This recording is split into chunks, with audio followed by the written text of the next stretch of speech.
حول ولا قوة إلا بالله العلي العظيم. أعوذ بالله من الشيطان اللعين الرجيم. بسم الله الرحمن الرحيم. الحمد لله رب العالمين.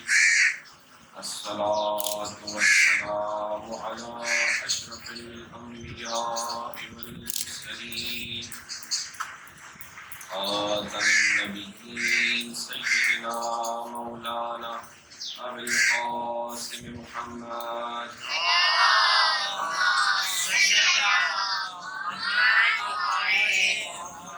وعلى آل بيته الطيبين الطاهرين المعصومين واللعنة الدائمة على أعدائهم أجمعين من الآن إلى قيام يوم الدين. أما بعد، فقد قال سبحانه وتعالى في القرآن الحكيم: بسم الله الرحمن الرحيم. إنك لعلى خلق عظيم. محمد وآل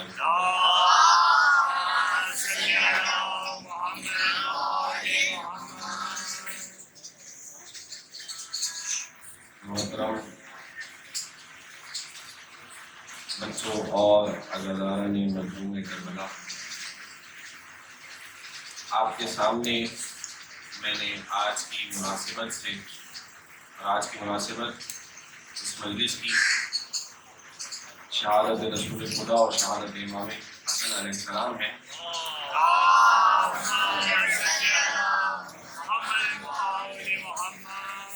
اس نسبت سے آیت آپ کے سامنے ذکر کی کہ جس میں پروردگار عالم ارشاد فرماتا ہے: انک لعلی خلق عظیم. بے شک آپ کو خلق کیا، آپ کو بنایا گیا، آپ کو خلق کیا گیا کس کے لیے؟ عظیم درجہ اخلاق پر، یعنی آپ کو عظیم درجہ اخلاق کا فائز کیا گیا. پروردگار عالم کس سے ارشاد فرما رہا ہے؟ کیا کس کے بارے میں کہہ رہا ہے؟ اللہ کے رسول کے بارے میں، اپنے حبیب کے بارے میں. یہ کہہ رہا ہے کہ آپ کو عظیم درجہ اخلاق پر فائز کیا گیا. عظیم درجہ اخلاق کیا ہے؟ عظیم درجہ اخلاق یعنی جس پر اخلاق کی انتہا ہوتی ہے. دیکھیں، آپ اسکول کے لیول پہ اگر آپ کو سمجھاؤں، جب اسکول سٹارٹ ہوتا ہے تو مونٹیسری یا پریپ یا ECD سسٹم جو آپ کے اسکول میں چلتا ہے اس سلسلے سے سٹارٹ ہوتا ہے. اور لیکن جب اسکول اینڈ ہوتا ہے تو وہاں پر آپ کلاس میٹرک میں ہوتی ہے، یعنی اسکول کی انتہا کلاس میٹرک تک ہو جاتی ہے. اس کے بعد پھر آپ کو کالج، اور پھر کالج کی انتہا ہوتی ہے کچھ سال بعد. اس کے بعد پھر ایک مرحلہ آپ کے لیے آتا ہے کہ آپ یونیورسٹی میں جاتے ہیں، اور یونیورسٹی کی بھی بہرحال ایک انتہا ہوتی ہے. ایک مقام پر آ کے یونیورسٹی کی آپ کی اسٹڈی بھی ختم ہو جاتی ہے. یعنی گویا کہ ہر چیز کی کوئی نہ کوئی اینڈنگ پوائنٹ ہے، انتہا ہے. اسی طرح اللہ کے رسول اخلاق کے بالکل اس اعلیٰ درجے پر فائز ہے کہ جہاں پر اخلاق ختم ہو جاتے ہیں اس کے بعد اخلاق کا کوئی درجہ نہیں ہے. اس درجے کو بتانے کے لیے ایک حدیث کا سہارا لوں گا کہ جس میں چھٹے امام جعفر صادق علیہ السلام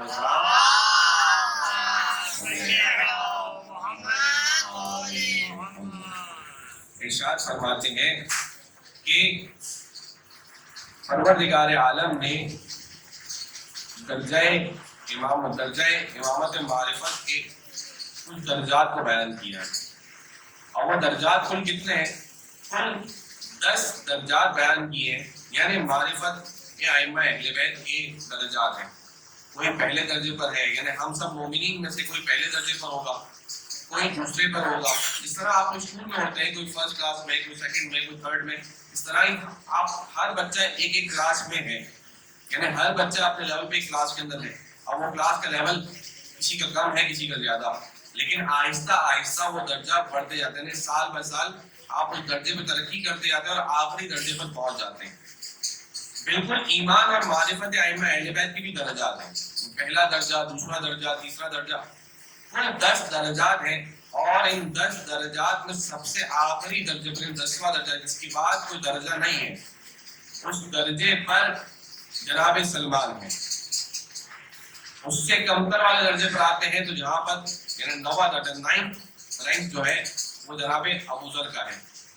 اس سے نیچے آئے یعنی 8 رینک پر وہاں پر جناب مقداد ہے. یعنی اس طرح درجہ بدرجہ ہر صحابی یا ہر چاہنے والا کسی نہ کسی درجے پر ہے. تو بالکل اسی طرح اخلاق کے بھی درجے ہیں، یعنی اخلاق کے بھی مراحل ہیں جن مراحل کو میں اور آپ اپنی زندگی میں طے کرتے ہیں، اور اس مراحل کو طے کرتے ہوئے اپنی زندگی گزارتے ہیں، اور اپنی زندگی کو ائمہ اہل بیت کے اقوال کے مطابق، ان کے بتائے گئے طریقہ کار مطابق اپنی زندگی کو ویسا بناتے ہیں کہ زمانے کا امام جب دیکھے تو کہے کہ ہاں یہ میرا چاہنے والا ہے، میرا شیعہ ہے، جیسا میں نے بتایا ہے ویسا کرتا ہے یا ویسا کرنے کی کوشش کرتا ہے. اور بہرحال میرا اور آپ کا فریضہ بھی یہی ہے کہ میں اور آپ یہ تمام کام کرنے کی کوشش کریں جس طریقے سے امام نے زندگی گزارنے کا طریقہ کار بتایا ہے.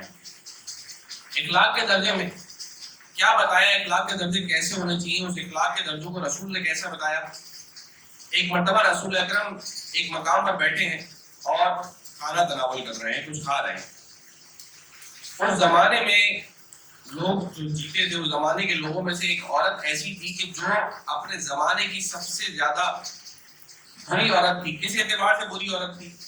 وہ عورت بد زبان تھی. یعنی اس شہر میں رہنے والوں میں سے کوئی بھی ایسا شخص نہیں تھا جو اس کی بد زبانی کو نہ جانتا ہو. اتنی کھلا بد زبانی کرتی تھی، ہر ایک کے ساتھ بدتمیزی کرتی تھی آسان الفاظ میں سمجھانے کے لیے، یا کسی کو گالی دیا کرتی تھی یا برے الفاظ سے یاد کیا کرتی تھی لوگوں کو. لوگ اس کی بد زبانی کو جانتے تھے اور اپنے زمانے میں مشہور تھی کہ یہ بد زبان عورت ہے. ایک مرتبہ رسول کے پاس سے گزری، رسول کے اصحاب نے بتایا کہ یہ فلاں عورت ہے. جو لوگ بیٹھے تھے وہ عورت رسول سے مخاطب ہوئی، رسول نے اس سے کلام کیا، رسول نے اس کو سلام کیا، اس سے سلام کا جواب دیا. دیکھیں کائنات کا رسول رحمت للعالمین اس عورت کو سلام کر رہے ہیں جو سب سے زیادہ اپنے زمانے کی بد زبان عورت ہے. اخلاق کا پہلا مرحلہ دیکھیں کہ رسول سلام کر رہا ہے. کیا فرض کر لیتے ہیں مثال کے طور پر کہ ہمارے درمیان بہرحال آج امام نہیں ہے، لیکن اگر ہمارے درمیان نائب امام مثلاً آیت اللہ سستانی یا کوئی اور مرجع تقلید یا مجتہد ہمارے درمیان اگر آ جائے تو اگر وہ ہمیں سلام کرے تو ہمارے لیے کتنی بڑی سعادت ہو جائے گی کہ مجھے فلاں مرجع نے سلام کیا ہے. میں اور آپ ہر ایک کو خوش ہو کے بتائیں گے. لیکن حقیقت اگر کسی کو بتائی جائے کہ انہوں نے سلام کیا تو بولا بھائی بہتر تو یہ تھا کہ تم سلام کرتے ہو ان کو. کیوں؟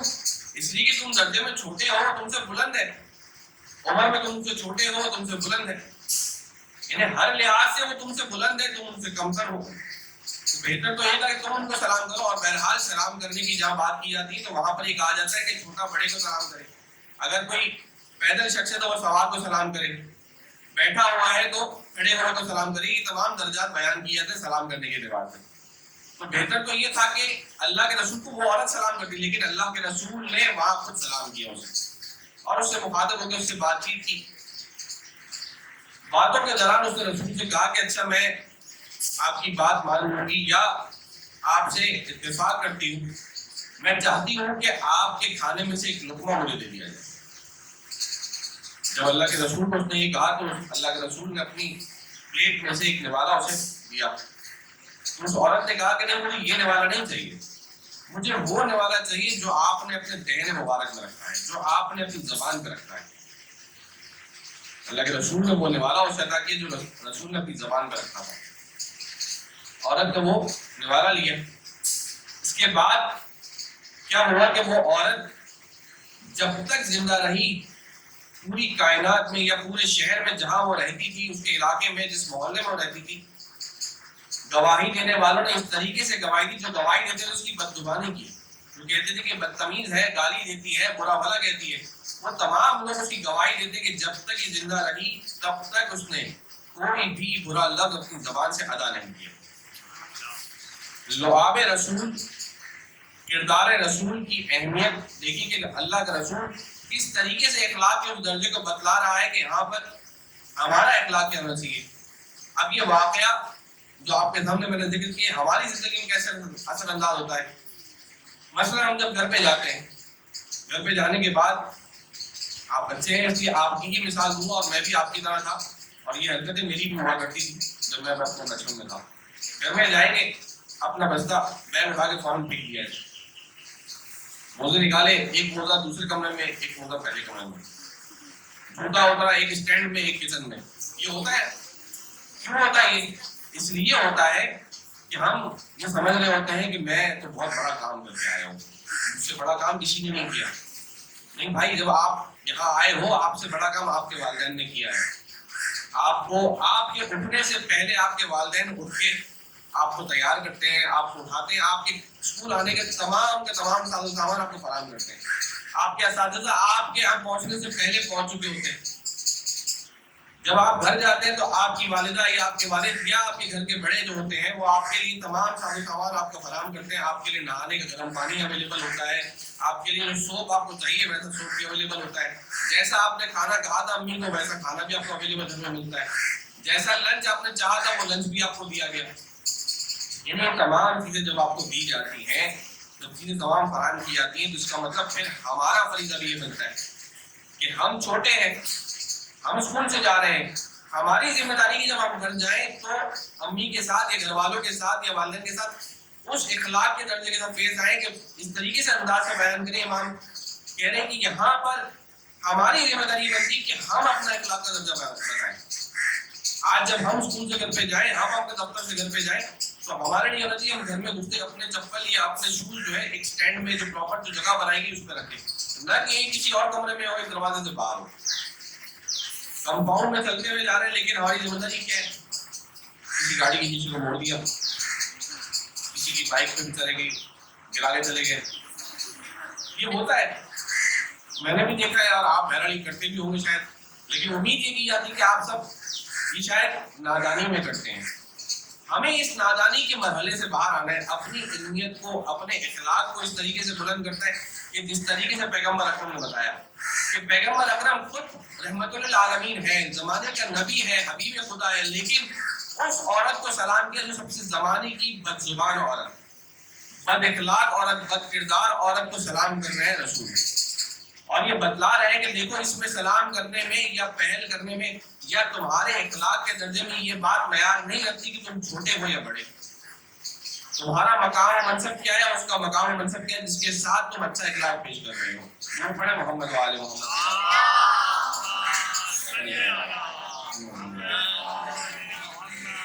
اسی طرح ایک مقام پر اللہ کے رسول جب تبلیغ کے کام انجام دیا کرتے تھے, تبلیغ کے دوران ایک عیسائی یا بہرحال ایک نصرانی یا ایک یہودی, مختلف ایسے واقعات ملتے ہیں, اور کبھی واقعہ میں کبھی یہودی کا نام ملتا ہے, کبھی عیسائی کا, کبھی نصرانی کا.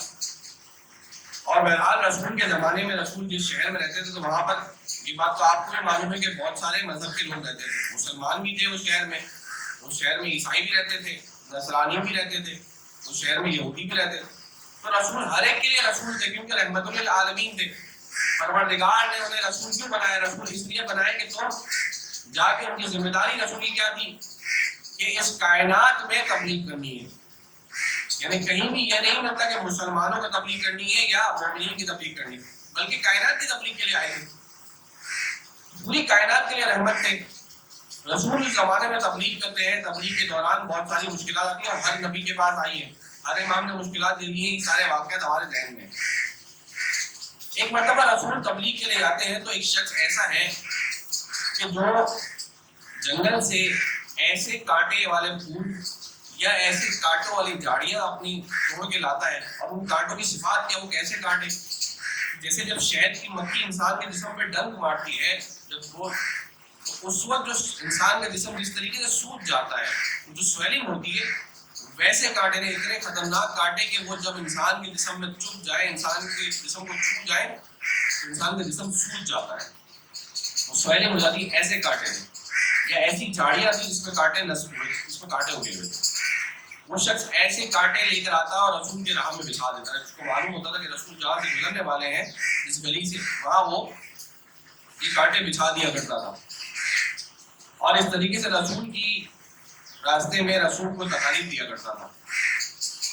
اور رسول جب اس راہ سے گزرتے تھے رسول کو جیسے ہی معلوم ہوتا تھا رسول کے اصحاب یا رسول کو اپنی راہ کو صاف کرتے تھے اور اس بات کو دیکھ کر وہ خوش ہوتا تھا کہ رسول کو میں نے تکلیف دی، رسول کو تکلیف دی۔ آج کے زمانے میں اس تکلیف ہم ایسی کئی تکالیف رسول کو بہرحال ہمارے زمانے میں نہیں ہے، لیکن ہم یہ تکلیف اپنے زمانے کے امام کو دے رہے ہیں، اپنے کردار کے ذریعے سے، اپنے اخلاق کے ذریعے سے۔ میرا اور آپ کا کردار زمانے کے امام کے لیے بہت اہم ہے۔ زمانے کے امام ہوتے ہیں، بہرحال وہ خوش ہوتا تھا اور کبھی کبھار وہ یہ کرتا تھا کہ جو مدینے میں یا مکہ میں جب رسول تھے اس وقت جو گوشت والوں کی دکانیں ہوتی ہیں وہاں سے جو خراب گوشت ہوتا ہے یا وہ اجڑیاں ہوتی ہیں یا وہ جو چربی ہوتی ہے یا وہ غلاظتیں ہوتی ہیں جو پھینک دی جاتی ہیں، اسے ان سے خریدتا تھا یا ان سے لیتا تھا یا پھینکی ہوئی چیزوں کو اٹھاتا تھا اور بلندی پر جا کے جہاں سے رسول گزرے تو ان کے اوپر پھینکتا تھا یا رسول کے آس پاس رکھتا تھا کہ رسول کے کپڑے خراب ہو، ان کا جسم خراب ہو گئے۔ اور ایسے کئی واقعات ہمارے پاس موجود ہیں کہ جس میں جناب سیدہ کونین آ کے رسول کی تیمارداری بھی کیا کرتی تھی، رسول کے کپڑوں کو صاف بھی کیا کرتی تھی، ان کے زخموں پہ مرہم بھی لگایا کرتی تھی اور روتی جاتی تھی اور کہتی تھی کہ بابا یہ مشکلات آپ کی کب حل ہوں گی، اور دعائیں دیتی تھی اپنے بابا کو۔ وہ شخص بھی اس طرح کرتا تھا۔ ایک مرتبہ رسول مسجد جا رہے تھے لیکن دیکھا کہ ایسا کچھ نہیں ہوا۔ مسجد پہنچے، اپنے اصحاب کے ساتھ بیٹھے ہیں اور پوچھتے ہیں کہ وہ شخص کہاں ہے جو میرا دوست ہے اور سب سے زیادہ قریب ترین ہے۔ صحابی پریشان ہو جاتے ہیں۔ ایک دفعہ شاید عجب نہیں کہ صحابی یہ سوچ رہے ہو کہ یار ہم جو رسول کے ساتھ روزانہ بیٹھ کر رسول ہمارے بارے میں نہیں پوچھ رہے بلکہ کسی اور کے بارے میں پوچھ رہے ہیں۔ کسی صحابی نے سوال کیا، رسول اللہ کس کے بارے میں آپ پوچھ رہے ہیں، کس کی بات کر رہے ہیں؟ رسول نے بتایا کہ وہ شخص جو میری راہ میں کانٹے بچھاتا ہے یا مجھ پہ کچرا پھینکتا ہے یا جانوروں کی غلاظتیں پھینکتا ہے۔ تو کسی نے بتایا کہ وہ شخص شاید بیمار ہو گیا اور اپنے گھر میں ہے۔ رسول نے کہا اچھا چلو اس کی ملاقات اس کی عیادت کے لیے چلتے ہیں۔ رسول اپنے اصحاب کے ساتھ چند اصحاب کو لے کے اس شخص کے گھر پر آئے۔ گھر میں داخل ہوئے، غلام نے کہا کہ بتایا کہ بھائی اللہ کا رسول تم سے ملنے آیا ہے۔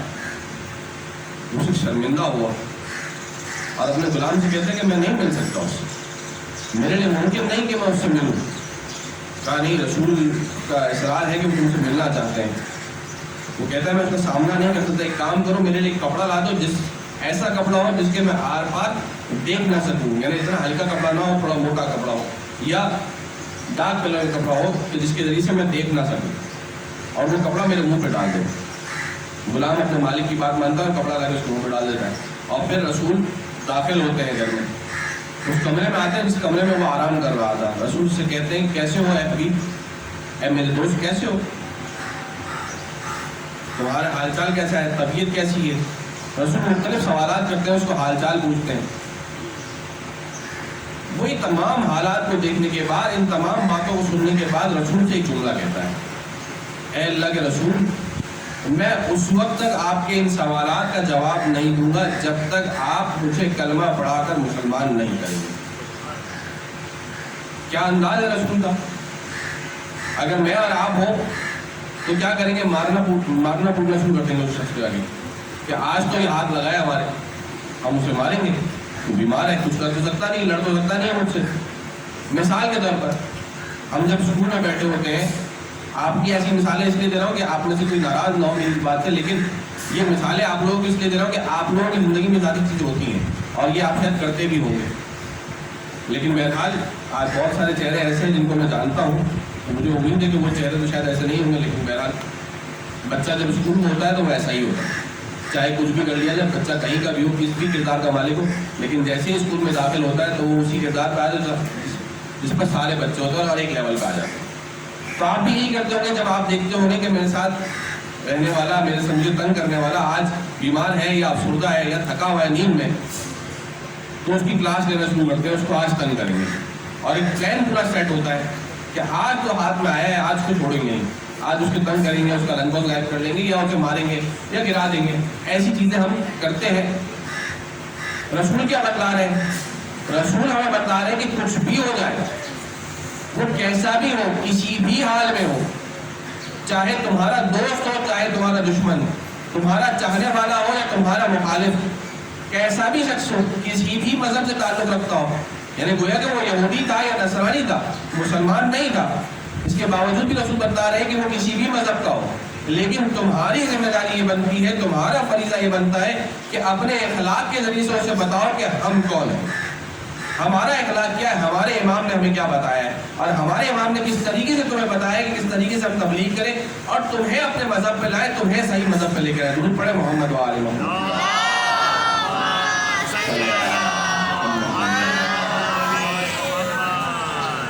یہ انداز اخلاق، انداز تبلیغ رسول کا کہ کس طریقے سے رسول نے اس انداز سے، اور ایسے کئی ایک واقعات آپ رسول کی سیرت کو دیکھیں گے تو رسول کی سیرت میں، ائمہ اہل بیت کی سیرت میں ایسے کئی ایک واقعات آپ کو ملیں گے جس میں رسول اس انداز سے مسلمانوں کی یا اپنے شہر میں رہنے والے مسلمانوں کے علاوہ دیگر لوگوں کی تبلیغ کرتے ہیں اور اس طریقے سے انہیں دین کی طرف راغب کرتے ہیں، اور دین کی طرف راغب کرنے کا بہت ہی بہترین ذریعہ انسان کی زبان۔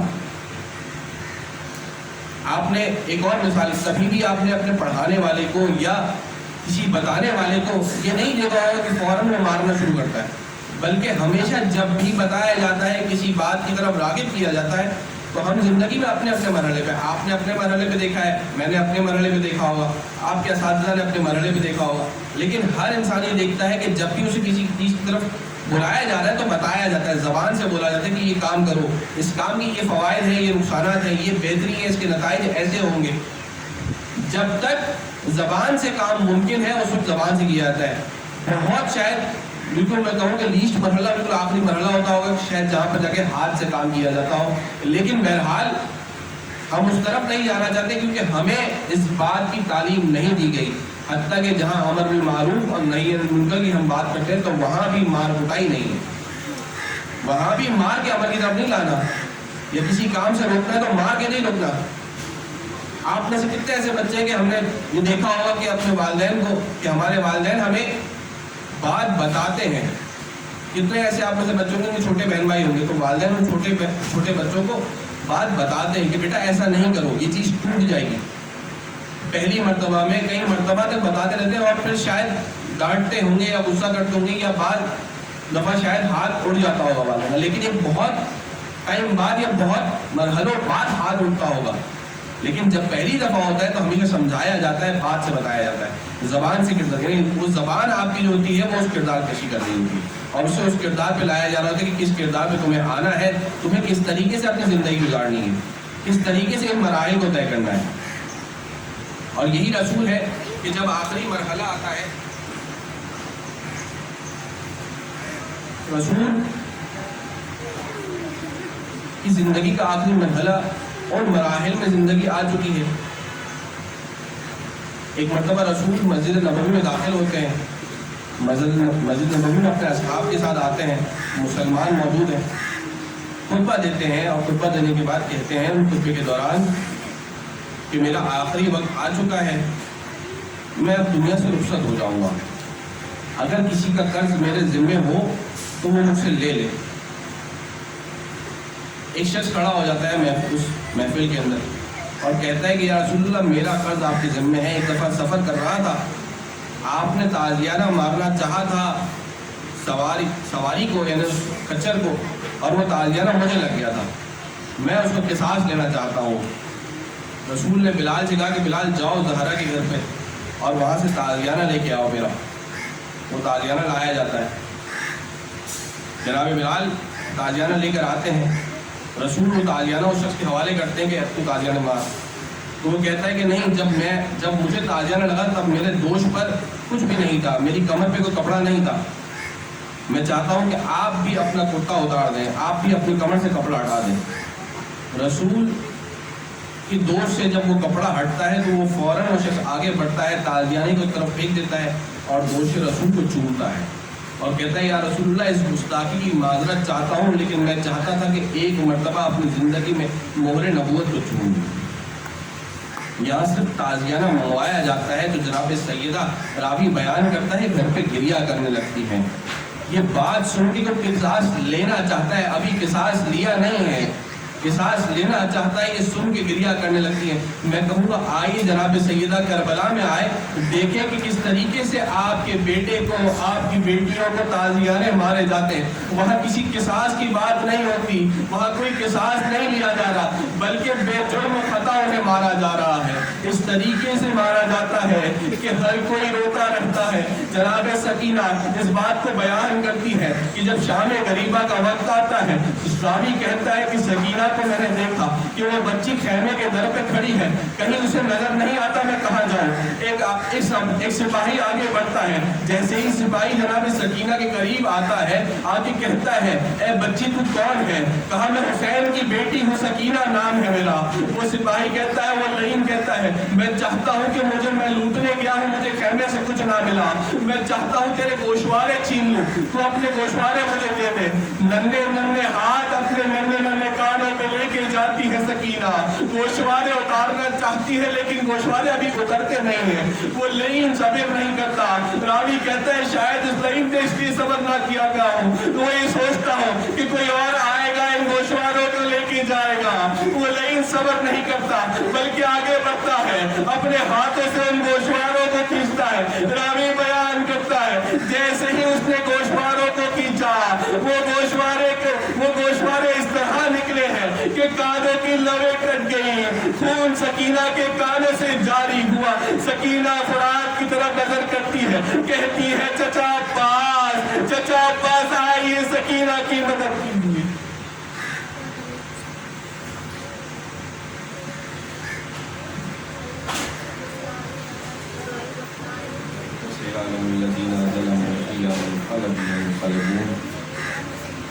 بارے رحمت واسطہ محمد وعلی محمد کا ہمارے قلب کی بات کو اپنی بارگاہ میں قبول فرما۔ بارے رحمت واسطہ محمد وعلی محمد کا ہم تمام کی حاضر محفل ہے، تمام آپ بچوں کی، تمام آپ کے والدین کی، آپ کے اساتذہ کی، اسکول کی، آپ کی ٹرسٹیز کی، تمام کی شریف حوائج کو قبول مقبول فرما۔ بارے رحمت واسطہ محمد وعلی محمد کا ہمارے تمام اعمال کو اپنی بارگاہ میں قبول مقبول فرما۔ واسطہ محمد وعلی محمد کا ہمارے تمام شیعہ حضرت افراد جہاں کہیں بھی عزاداری میں، مجالس میں مشروف ہیں، ان تمام کی جان، مال، عزت، آبرو کی حفاظت فرما۔ بارے واسطہ محمد وعلی محمد کا اپنی آخری حجت امام عصر زمان کے ضرور میں تعدیل فرما۔ ہم سب کو جاوان شمار فرما۔